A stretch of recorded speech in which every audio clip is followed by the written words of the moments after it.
I'm joined now by candidate for the governor of Florida, David Jolly. Thanks so much for taking the time. Hey, great to be with you. Thank you, Brian.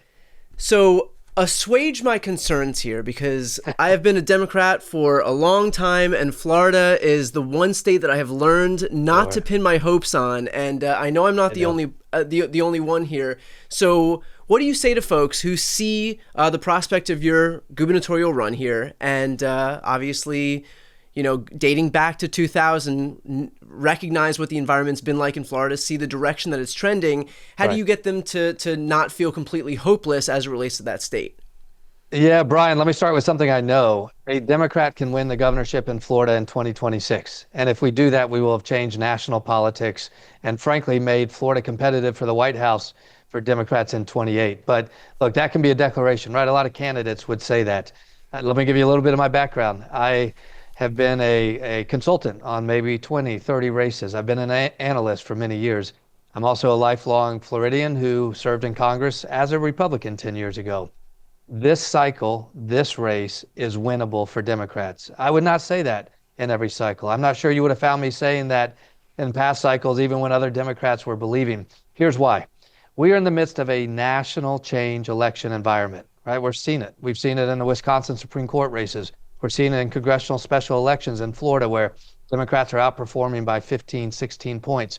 We're seeing it in mayor's races in big cities across the country. So we have a change election environment, a generational change election environment. And then in Florida, look, our issues are different than Michigan or California, but we are in the midst of an affordability crisis that's hitting every community in Florida, every walk of life, every income bracket. There's an affordability crisis that it doesn't matter if you're a Republican, Democrat, or independent. So those who are students of politics, you can think about this environment, a national change election in a state with a real economic crisis.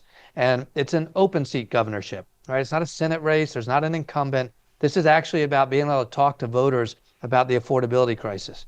The race isn't about Donald Trump. It's not about Donald Trump. We lose if this race becomes about Donald Trump. Republicans will want it to be about Donald Trump. And then the best part of all, for winning this race, the affordability crisis is here because Republicans have controlled Tallahassee for 30 years.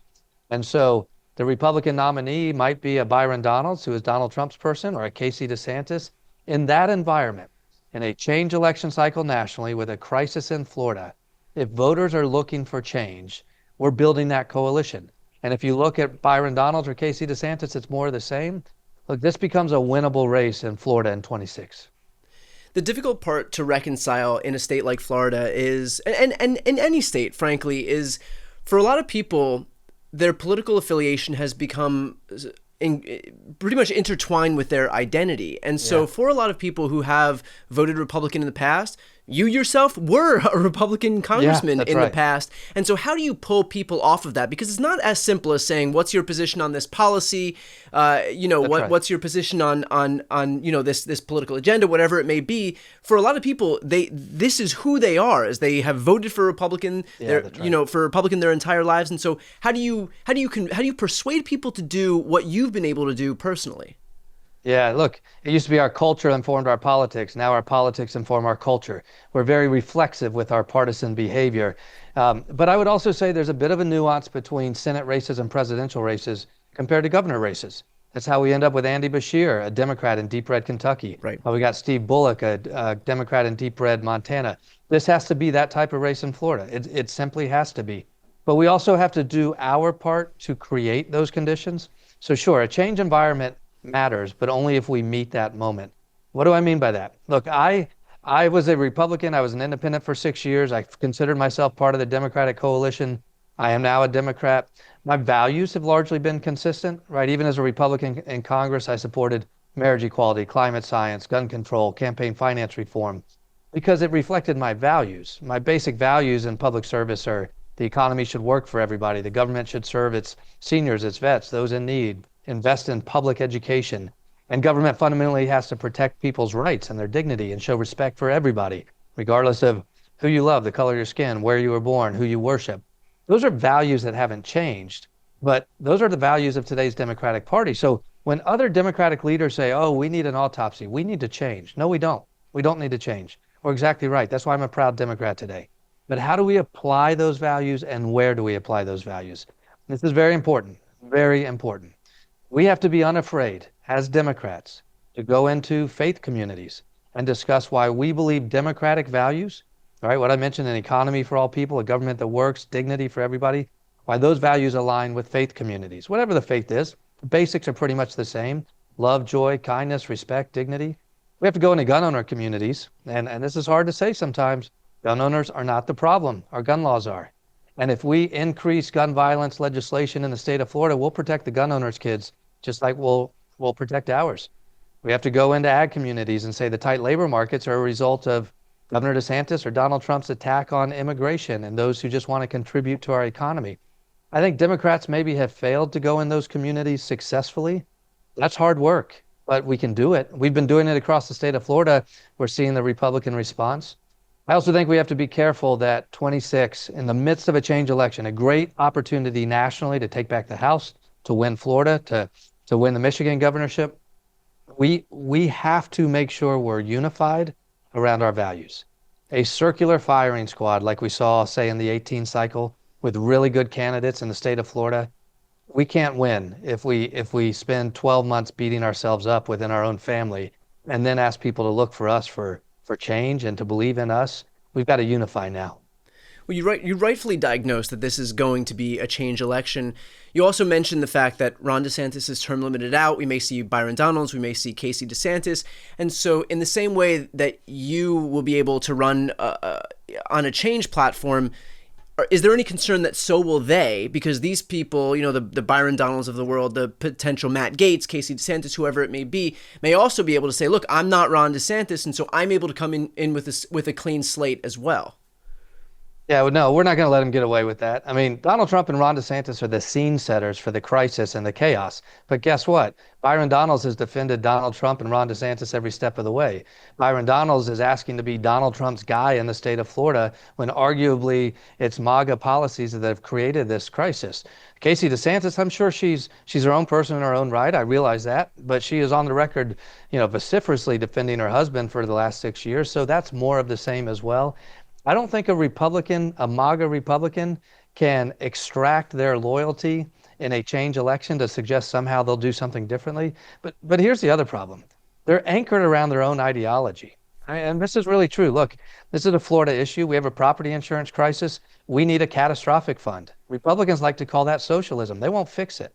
I will. I don't care what you call it. I just say it's lower insurance. I introduced a national cap fund in Congress.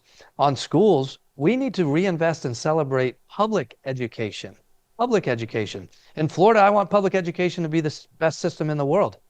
Republicans won't do that because their ideology won't allow them. Forget about their legacy loyalties.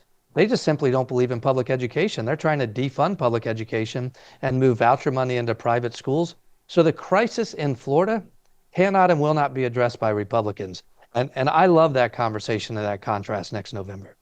Just to not to get too in the weeds here, but when you have insurance companies that pull out of Florida as the climate crisis continues to worsen, what happens to those folks for whom insurance isn't available? I know where I live in California, State Farm, for example, isn't writing new policies, but at least California has a catastrophic insurance policy that the state offers. And so is there an equivalent in Florida?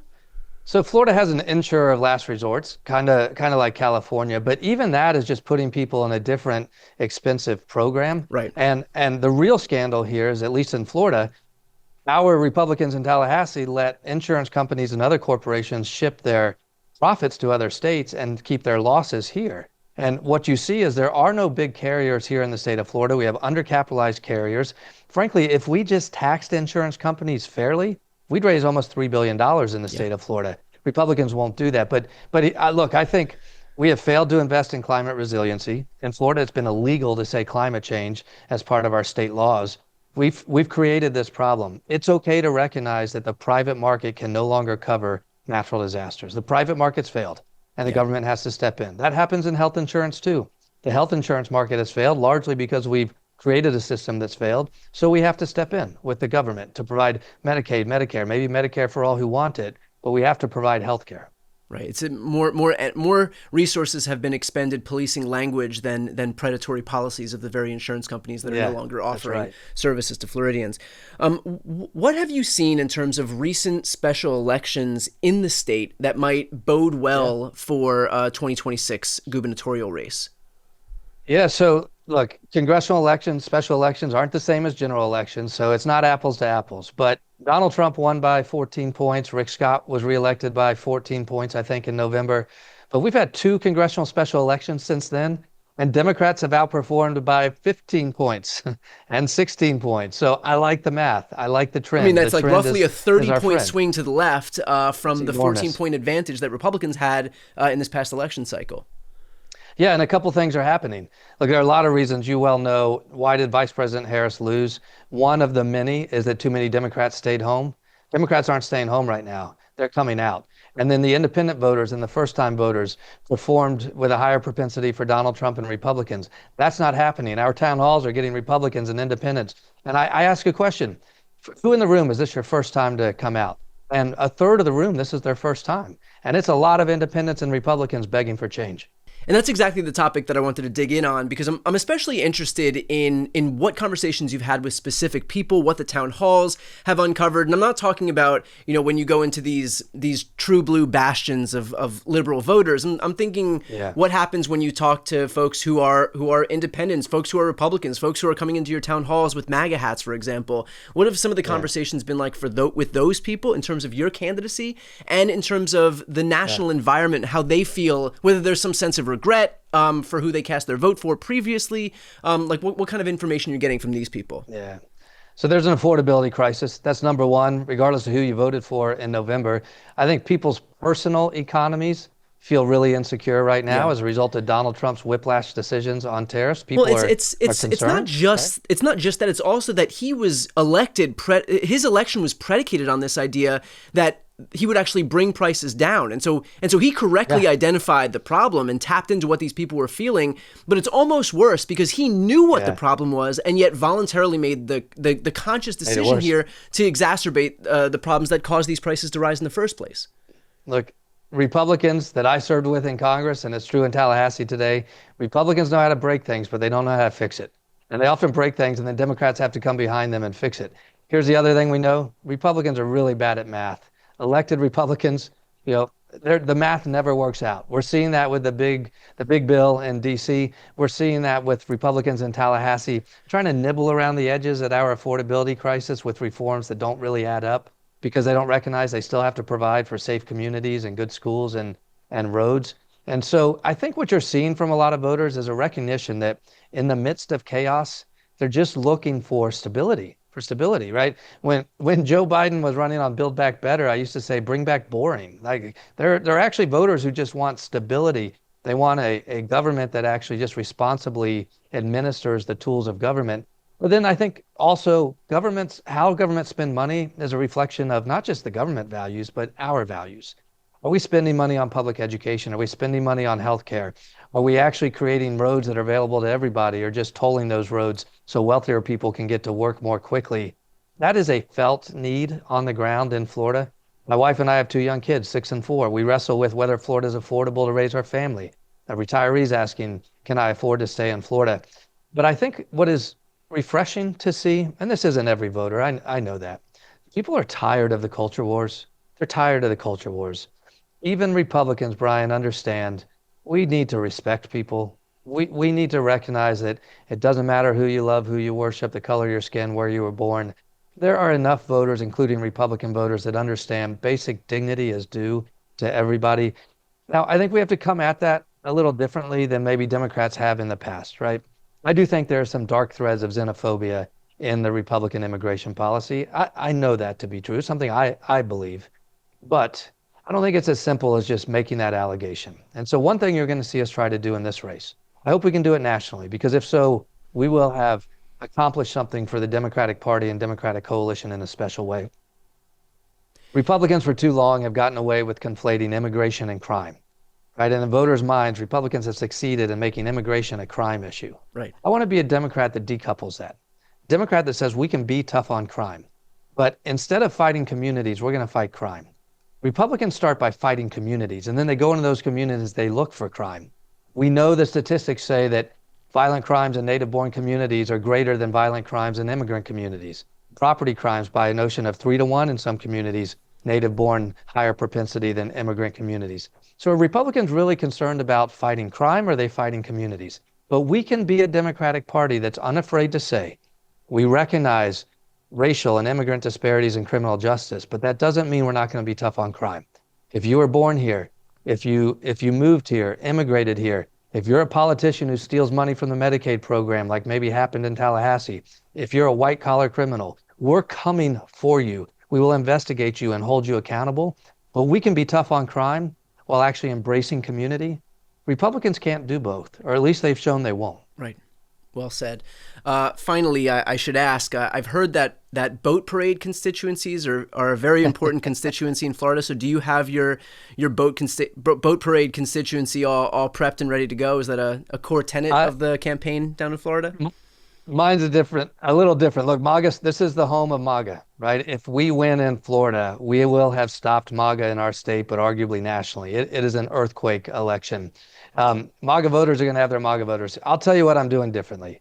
Of course, we have to raise money to touch people digitally and to do voter registration, voter persuasion, voter turnout. We'll do that. But I'm also going old school. I'm going into communities where I was in a hall in rural Florida about a month ago, and someone stood up and said, the last time a Democrat was here was Lawton Childs or Bob Graham. We are rolling up our sleeves and going where Democrats haven't gone in decades, just asking to build coalition and community. I sat with the black pastors in Orlando, and I said, I'm not here to ask for your political support. I'm here to ask to start a relationship of trust, of coalition, of community, so we learn from each other, we get to speak for each other, advocate together, and a year from now we become a political coalition demanding change. That's not a modern political race, right? We're taught raise money and invest online and on the air. We've got to do that, but we've got to be a candidate and a coalition that changes hearts and minds on the ground. I don't think Republicans are going to do that, and I know we will. For folks who are looking to help your campaign, what can they do? Please. DavidJolly.com. You know I'm a candidate now when I have a website, but I will say this. I'm a purist. I'm a Pollyanna. The first thing I'm asking people to do is believe. I believe we can win Florida. I'm asking you to consider. Believe that Democrats can win Florida and change politics nationally. And then if you've got an opportunity to sign up to volunteer or to give $5, $10, $100, DavidJolly.com, we'd welcome your support. All right, well, I'll put that link right here on the screen and also in the post description of this video, in the show notes if you're listening on the podcast. David, I appreciate your time and best of luck on the campaign trail.